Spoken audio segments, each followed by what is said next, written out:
Hi, good morning. This is the second panel of the day. What implications for the integration process and the outer world? This is the question. And you're going to have as speakers Edmond Alfandery, Chairman of the Board of CNP Assurance and former, I would say, Secretary of Economy of France, Michel Barnier, Commissioner for Internal Market and Services, European Commission, Luca Cordero di Montezemolo, President of Ferrari, Barry Eichengreen, Professor of Economics and Political Science at Berkeley, Harold James, Professor of History and International Affairs at Princeton University. We'll now start with Elena Carletti, Professor of Economics, European University Institute. Please, Mr. Carletti.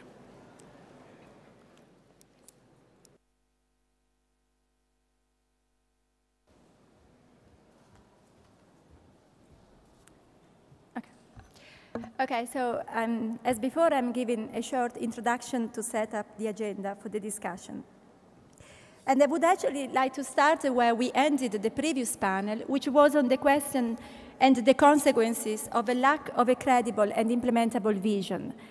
Now, this uncertainty that we currently have is actually both on the short-run strategy, as we heard before, that is not clear who should do what in the short term, and also on the long-term strategy in terms of what kind of unions and what kind of regulation and institution we actually want. All this uncertainty is creating a lot of detrimental effects on the economy. And just to mention a few, we see now again a tension in the interbank market, difficulty in refinancing for financial institutions, and also stability problem for financial institutions as well. And then signs of credit crunch for companies, but I would like to say also probably now for mortgages as well. But most of all, we are seeing that this situation is creating effect on the integration process. And I would like to distinguish economic effects from political and possibly social effects. Now, the economic effect to start with. We see, differently from the start of the euro, we see a deep fragmentation in sovereign bond markets. We see spread diverging significantly in the last 1.5 to 2 years now. And also, partly, we now see a divergence in stock market performance. If I look at the last 6 months, I see that the German DAX index has performed plus 10%, whereas the Italian stock index, the MIB, has performed minus 10%. And the French CAC is somewhere in between with plus 4%. This is a big divergence in stock market performance, which is reflecting deep divergence in real economic activities. Second, we see that country ratings and public finances are becoming increasingly important also for the financing of individual companies. And they matter even more than individual companies' rating. Again, if I take a BBB company based in Germany, probably has less difficulty in refinancing than an A company based in Italy. We see a large unemployment in several countries, in particular Greece, Spain, Italy partly, Ireland, Portugal. And what's very worrying is that this unemployment is very much concentrated among the young generation. And we also see, maybe we have always said, but we see it now more explicitly, a great heterogeneity in competitiveness, growth, and public finances across the euro area and Europe overall. And maybe I would like to add, we also see very different social background and ethic background. I will go back to that. Now, what concerns the political effects, we see an increasing and worrying anti-European sentiment in the euro area.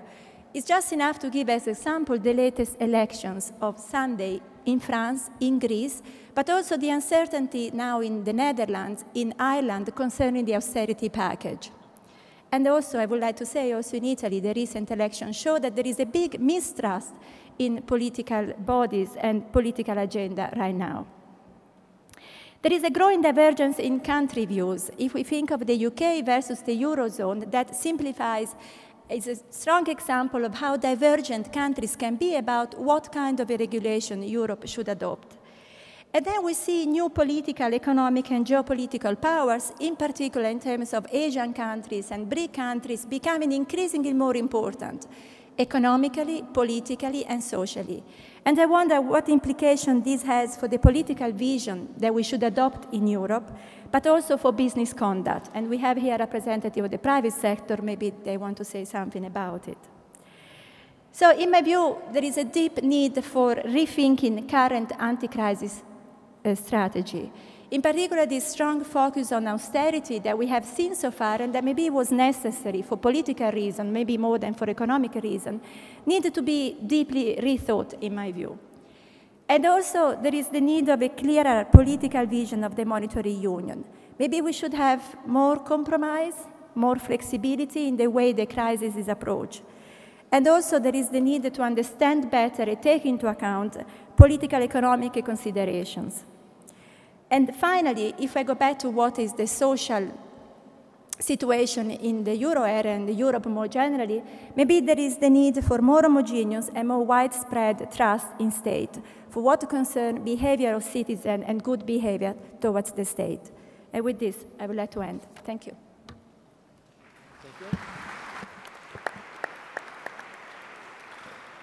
Edmond Alfanderi, Chairman of the Board, Simple Assurance, please.